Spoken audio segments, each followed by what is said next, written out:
at it. I choose to feel calm. I choose positive and nurturing thoughts. Ricki repeated the mantra over and over to herself. She'd been saying it a lot lately.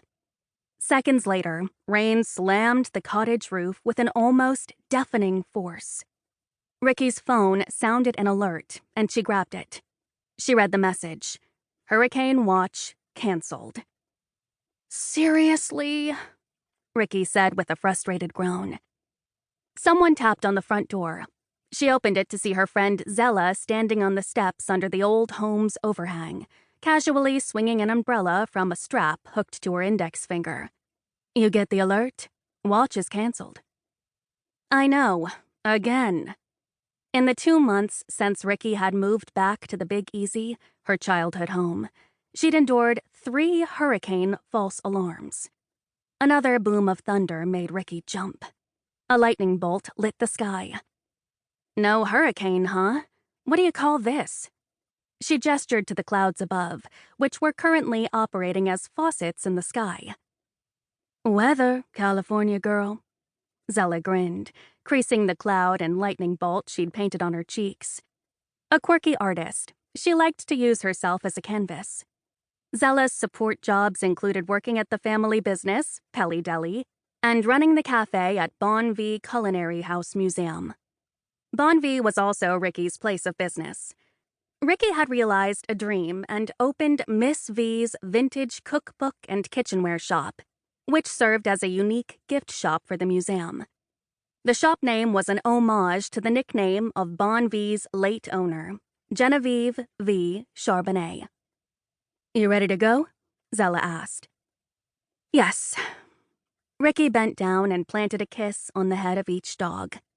Love you, babies. Try not to play outside, 'kay? She straightened up. The doggy door is a lifesaver, but they turn this place into a muddy mosh pit. Ricki peered over Zella's shoulder. That's a lot of rain. It's New Orleans. There's always a lot of rain. I know, but are you positive the house won't flood? Zella gave her a look. Girl, the Irish Channel neighborhood is the Himalayas of the city. It's practically the only part that's above sea level. Just by a few feet, but still. If Katrina didn't get this neighborhood, nothing will. Stop worrying and let's go. Yes, ma'am. And you'll be proud of me. I dressed for the weather. Ricki had recently begun working more vintage outfits into her California casual wardrobe.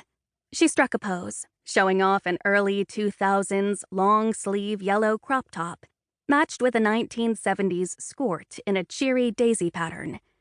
She lifted a foot, revealing rubber jelly shoes circa mid-1980s.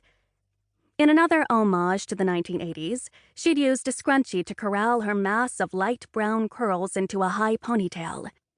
Shoes I can get wet, a skirt so I don't have to worry about pant legs dragging in puddles, and long sleeves to keep me warm in the air conditioning. I will never get why everyone here expects an indoor temperature that could cause frostbite. A few more summers of our huge humidity, and you'll be dialing down your own thermostat. Now come on, allons-y. Zella dashed to her car, a once nondescript sedan now sporting a riot of painted flowers, courtesy of her own handiwork. Ricki grabbed an umbrella from the side table next to the couch and followed her friend. She jumped into the car. There was a deafening crack of thunder, then the sound of something exploding. Sparks and flames shot into the sky a few blocks ahead. Ricki gasped. Oh no! What happened? It looks bad. Relax. A transformer blew. You get used to it. Ricki heard the sound of a siren.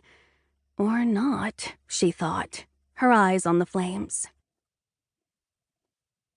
By the time Ricki and Zella reached Miss Vee, the rain had stopped, and the clouds had moved on to bother another region of the southeast.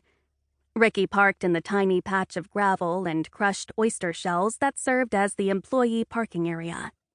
She and Zella exited the car and tromped through wet grass toward their respective locations. For Zella, the outdoor pavilion that served as Miss Vee's cafe. For Ricki, the estate's lovely former...